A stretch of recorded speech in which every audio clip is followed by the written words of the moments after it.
Coal gasification project. कोयले से gas बनाने की योजना के लिए सरकार की बड़ी पहल सामने आई है, जिससे प्रदूषण नियंत्रित होगा और समाज को कई मायनों में लाभ होगा। अतः इसलिए सरकार ने 37,500 करोड़ की योजना को मंजूरी दी है। आज से 15 साल पहले इस संकल्पना को सबसे पहले रखने वाले व्यक्ति श्री मधुसूदन रुंगटा जी हमारे बीच मौजूद है। सर, हमें बताइए कि कोल गैसिफिकेशन क्या है और समाज को इससे क्या फायदा होगा। नमस्कार। आपने बहुत अच्छा प्रश्न किया। कोल गैसिफिकेशन जो देश की बहुत जरूरत है। आज जब वार की स्थिति हो गई है तो उसमें आज एलपीजी, पीएनजी, बहुत सारी गैसेस की शॉर्टेज आ गई है, यूरिया की शॉर्टेज आ गई है और देश एक अलग मोड़ पे चला गया है। एक तरफ डॉलर भी काफी ऊंचा हो गया है। उसका कारण आज हमको अब देश में ऐसे प्रयास सोचने पड़ेंगे जो बन सके। हमने आज तक देखा है कि कोयले से सिर्फ ऊर्जा निर्मित की जाती थी। चंद्रपुर, नागपुर, वर्धा, अमरावती, अकोला में थर्मल पावर स्टेशन थे। एक विशेष टेम्परेचर पे कोयले को जलाकर उसमें राख निकालकर ऊर्जा निर्मित होती थी। अब हमने वो टेक्नोलॉजी चाइना में ऐसी बनी है जिसके अंतर्गत कोयले से गैस, सिन गैस बनाकर वहां पर बहुत सारी प्रॉपर्टी निकाली जा सकती है।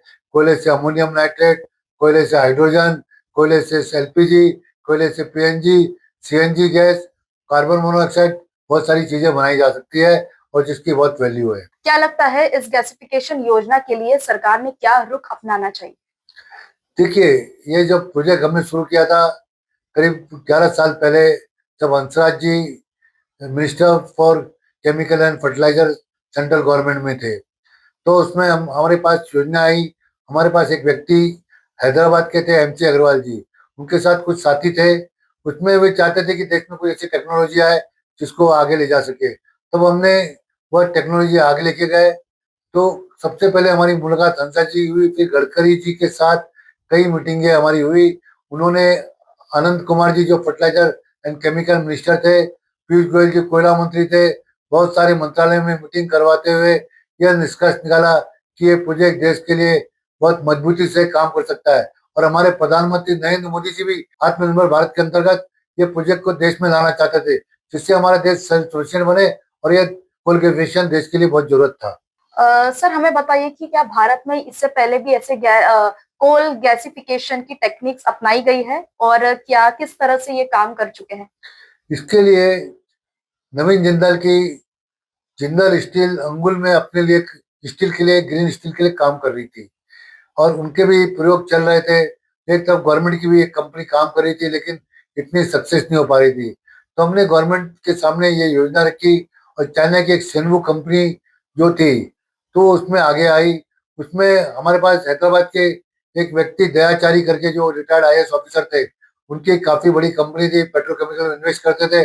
उन्होंने उन्होंने अपनी बेटी समता और इनको आगे लाकर इस प्रोजेक्ट को दिशा दी, लेकिन वो सक्सेस नहीं हो पाए। उसके बाद स्टोन टेक करके एक अमेरिकन रिचर्ड स्टोन सामने आए, तो उन्होंने 5-6 साल इस प्रोजेक्ट में काफी टेक्नोलॉजी के बारे में आगे काम किया, लेकिन वो भी सक्सेस नहीं हो पाए।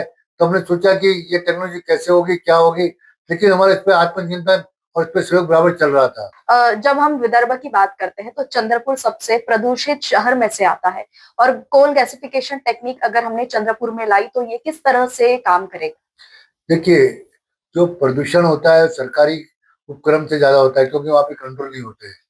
और जो कोल गैसिफिकेशन है, वहां पर सिर्फ उससे सीन गैस बनाकर उसको गैसेस को, हर प्रॉपर्टी को कन्वर्ट करना है। उसमें जहां पर कार्बन क्रेडिट मिलने की भी बात है। तो ये प्रोजेक्ट हमारे देश के लिए बहुत ही व्यर्थ है। चाइना में इस तरह के करीब अनेकों प्रोजेक्ट है और ये चाइना इसके कारण उसकी इकोनॉमी बनी हुई है। आज उसको एलपीजी, सीएनजी और जो पीएनजी गैस पे भी इतना ये बाकी जगह निर्भर नहीं रहना पड़ता। और इसके साथ साथ हम ये कोल गैस से क्रूड तक भी बना सकते हैं। तो इतनी बड़ी शक्ति है क्रूड में। आप प्रदूषण की बात कर रहे हैं तो इससे इतना प्रदूषण नहीं होगा जितना आप सोचते हैं, क्योंकि इसमें जो एच परसेंट है 26% एच परसेंट लेना पड़ेगा और उसको कोल वाश के थ्रू करना पड़ेगा। तो इसके कारण ये हो जाता है कि इसमें जो प्रदूषण जो आपको थर्मल पावर स्टेशन में दिखता है उससे बहुत कम होगा, उसको कंट्रोल किया जा सकेगा। और ये सब जितने यूनिट आ रहे हैं सब प्राइवेट सेक्टर में आ रहे हैं और उस पर पूरा कंट्रोल रहेगा और कोई प्रदूषण का कोई संभावना नहीं रहेगी। हमारे दर्शकों को आप सरल भाषा में समझा सकते हैं कि ये कोल गैसिफिकेशन जो योजना है, इससे किस तरह से प्रदूषण सच में कम हो सकता है? देखिए, जब मैंने पहले कहा, कोयले में बहुत सारी प्रॉपर्टीज है। जैसे सिन गैस से आप अमोनियम नाइट्रेट से खाद बना सकते हैं। दूसरी तरफ आप उसको बारूद बना सकते हैं। उसकी गैसेस से आप कार्बन डाइऑक्साइड, मोनोऑक्साइड बना सकते हैं। एलपीजी, एलएनजी बना सकते हैं। तो आज के जो आप प्रदूषण देखते हैं, कुछ मात्रा में वो प्रदूषण सिर्फ नाम मात्र का रहेगा। प्रदूषण रहेगा, लेकिन इतना नहीं रहेगा जो आज आप हम देख रहे हैं। इस पे सुप्रीम कोर्ट में याचिकाएं लगी है, लोग इस पे विरोध दर्शा रहे हैं। ऐसा कोई भी ये नहीं होगा कि उसमें इन्वेस्टमेंट भी ज्यादा है। और उसमें हमने सरकार से भी अनुरोध किया है कि इस प्रोजेक्ट को लाने के लिए आपने आगे आकर इसमें योजनाएं बनानी चाहिए, जिससे देश आत्मनिर्भर होकर प्रधानमंत्री के सपनों को साकार कर सके। इस तकनीक को अपनाने के लिए क्या बड़ी चुनौतियां लगती है, क्या सामने आती है? देखिए, आज 11 साल तक ये प्रोजेक्ट आ नहीं पाया। सिर्फ जिंदल ने अंगुल में इसको सक्सेस किया है। कुछ रिलायंस में थोड़ा काम चल रहा है, लेकिन बाकी इसका ना आने का कारण, बाकी लोग का फेलियर का कारण है कि हमारे देश में वाइबल बहुत कम दिख रहा है।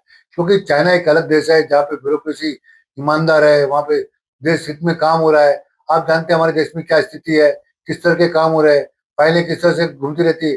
तब भी नितिन जी, प्रधानमंत्री जी और देवेंद्र जी के प्रयासों से ये प्रोजेक्ट बहुत आगे जा रहा है। और अब ये प्रोजेक्ट जो लेके जा रहे हैं वो सक्षम है। जैसे मैं आपको नाम दूं, एक न्यू इरा क्लीन टेक, बाड़ा साहब दराड़े, उनके साथ अजंता फार्मा के मधुसूदन जी अग्रवाल, उनकी कंपनी आई हुई है। बाड़ा साहब दराड़े हमारे साथ ही थे और उनके भी काफी रेफरेंस मेरे को मिले हैं। हमने उसको काफी चीजें ऐसी बताई जिससे कोल गैस आत्मनिर्भर बनकर आगे आ सकते हैं। और समय समय पर उन्होंने हमारे साथ कंसल्ट किया है, जानकारी ली है और उन्होंने कहा कि आप प्रोजेक्ट में साथ में रहेंगे।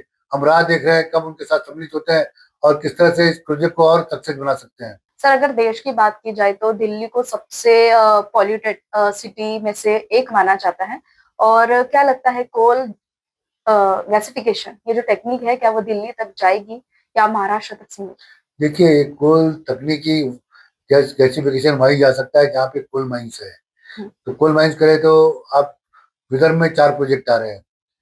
चंद्रपुर के भद्रावती में एक न्यू इरा क्लीन टेक, दूसरी ग्रेटा एनर्जी एंड पावर जो ग्रीन स्टील बना रहे हैं, तीसरा वणी में वो WCL, और चौथा अडानी ग्रुप कड़मेश्वर में 70,000 करोड़ का प्रोजेक्ट ला रहा है।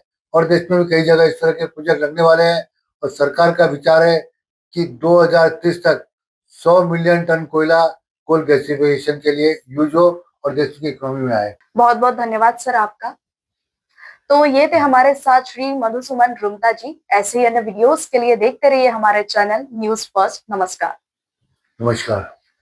हमारा हर शब्द समाज की आवाज, हमारी हर पहल निष्पक्षता का कदम, आपकी हर समस्या में आपसे पहले दिखेंगे हम हैं न्यूज फर्स्ट। ईश्वर का सच, हमारा साहस और आपका विश्वास। सच, साहस और विश्वास।